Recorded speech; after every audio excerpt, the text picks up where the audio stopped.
In the last lecture of Chapter 2, we start to discuss application of the Gibbs energy to describe the properties of chemical systems.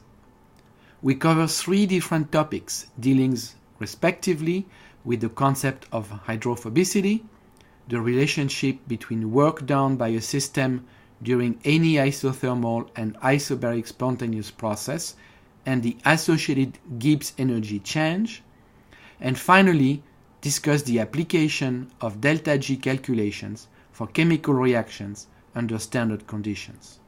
We start this lecture with a brief review of why hydrophobic interactions are important in the discussion of spontaneous self-assembly processes, such as those that lead to micelle formation or protein folding.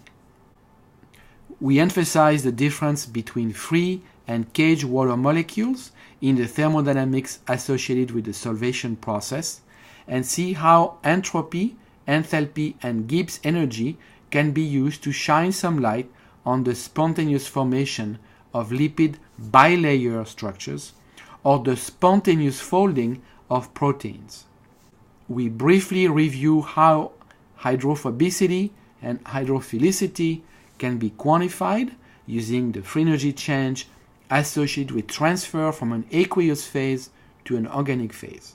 Then we switch gear and derive the practically important relationship between the free energy change for a spontaneous isobaric and isothermal process and the maximum work that can be done by the system. We briefly mention why such relationship will find significant use in the life sciences. We conclude this lecture and Chapter 2 with a discussion of the standard reaction Gibbs energy change for chemical reactions.